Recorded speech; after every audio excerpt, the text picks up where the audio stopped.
আসসালামু আলাইকুম। আপনারা কেমন আছেন? ভালো আছেন? আমি ভালো আছি আলহামদুলিল্লাহ। গ্যাস না থাকলে যে কী অবস্থা! আজকে ভাত বসাইছিলাম গ্যাসের চুলায়, গ্যাসের ভাতের বলক না আসতেই গ্যাসটা চলে গেছে। এখন ভাবছিলাম রান্না বান্না করব না, সব গুছিয়ে ফ্রিজে রেখে দিয়েছিলাম। তো এখন চাল গরম পানির ভিতরে ভাতটা জানি চালটা কেমন জানি ফুলে গেছে।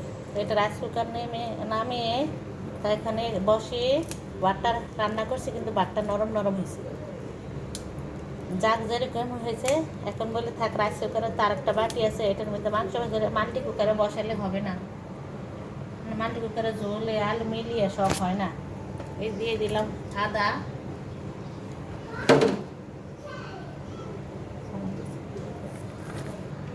এই দিয়ে দিলাম পেঁয়াজ,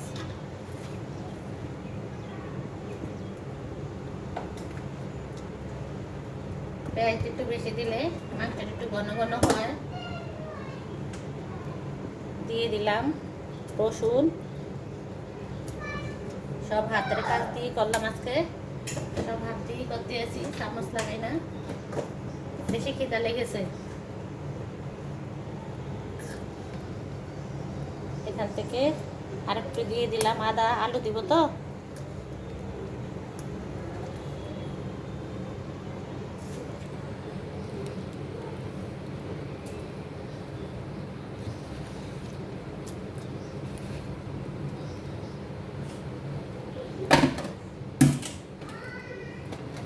দিয়ে দিলাম কয়টা এলাচ, দারচিনি দিয়ে দিছি, দিয়ে দিলাম তেজপাতা, দিয়ে দিলাম মরিচের গুঁড়া,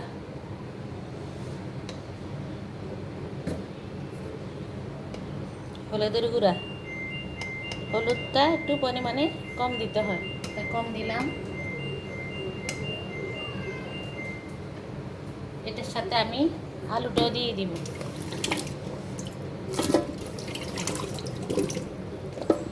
এখনও কিন্তু লবণ দেওয়া হয় না, জিরার গুঁড়া ধনিয়ার গুঁড়া দেওয়া হয় না। এই যে মাল্টি কুকার ছোটো, তা রাইস কুকারে বাটির মধ্যে বসিয়ে দিলাম।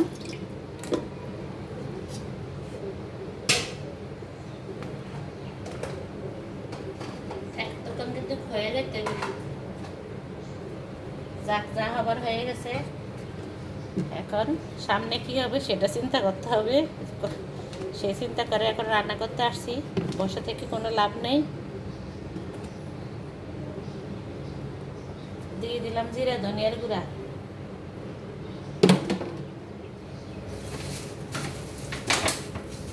লবণটা দিয়ে নেই।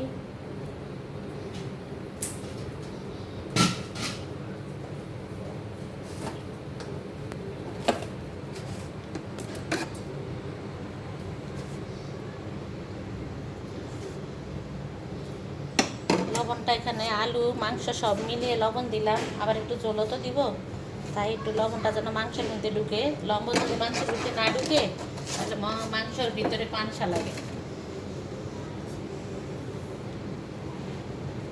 হাতটা একটু ধুয়ে নেই।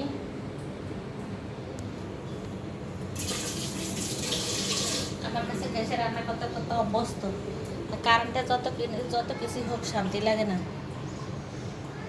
এখানে দিয়ে দিলাম তেল,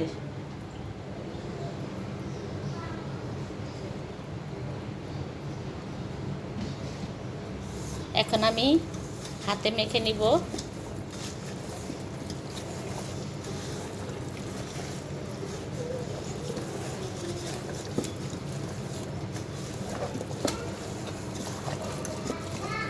হাতে মেখে মাংস রান্না করাটাও অনেক মজা হয়। আমি চাইছিলাম আজকে একটু অন্যরকমভাবে রান্না করতে, তাই আর হলো না। ভাবছিলাম হবে রান্নাই করবো না, সব ফ্রিজে রাখছিলাম, এখন ফ্রিজ থেকে আবার মনে মানে না, আবার নামিয়ে বসিয়ে দিলাম। ভাবছিলাম বাইরের থেকে আনবে, বাইরের থেকে তো আনা হয়, তারপর বাইরের খাবার খেলে ভালো লাগে না আমার কাছে। আগে একটা সময় ছিল ভালো লাগতো, এখন আর ভালো লাগে না। কিন্তু আমার ছেলের কাছে ভালো লাগে, আমার ছেলে খায়, নান রুটি আনে, চাপ আনে, নান রুটি আনে, গ্রিল আনে, তান্দুরি আনে, ব্যাগ এনে খায়।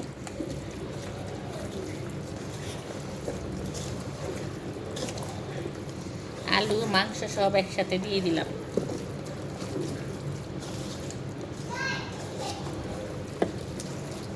এভাবে তো আপনারাও বসান। আমি আবার মাংস টাংস কোনো কাটি না, সব বড় বড় যেভাবে আছে সেভাবে দিয়ে দিছি। বড়টা খাইব কে? আমরাই খাবো। ছোটটা খাবে কে?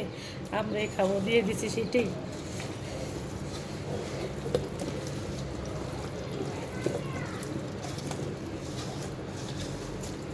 এখন আমি হাতটা ধুয়ে একটু পানি দিয়ে দিব।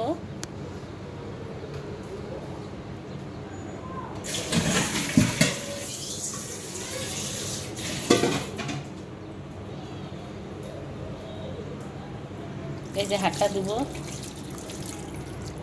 এই যে দিয়ে দিলাম। এখন আমি 4-5টা একটু মুছে নিব।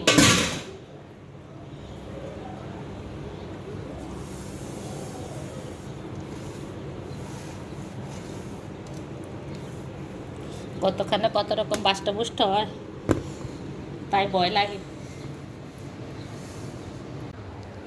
এই যে এখানে বসিয়ে দিতে আসি। বিসমিল্লাহ। এখানে ভাত রান্না করে নিছি। এই যে ভাত, রাইস কুকারের ভাত। ওর আব্বু রাইস কুকারের ভাত পছন্দ করে না, আমিও পছন্দ করি না।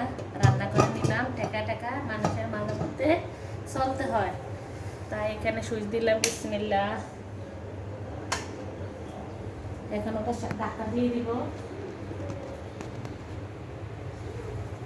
এই যে এখানে ঢাকনা দিয়ে দিলাম। মাংসটা আস্তে আস্তে হতে থাক, মাঝে মধ্যে এসে নাড়াচাড়া দিব। এই যে আমাদের রান্না বান্না আমার সালমারে দেওয়া হয়েছে। আমরা খাওয়া দাওয়া করছি, মনে ছিল না। লাস্টে ফিনিশিংয়ে খাওয়া দাওয়া করে পেট ভরে, পেট ফুরিয়ে তারপরে আসছি ভিডিও ফিনিশিং দিতে, বুঝছেন। আজকে অনেক খিদা লেগেছে, আর মনে ছিল না ভিডিওর কথা। সবাই লাইক দিয়ে ভিডিওটি দেখবেন। লাইক, কমেন্ট, শেয়ার করে সাবস্ক্রাইব করে পাশে থাকবেন। আর ভালো থাকবেন, সুস্থ থাকবেন। আল্লাহ হাফেজ।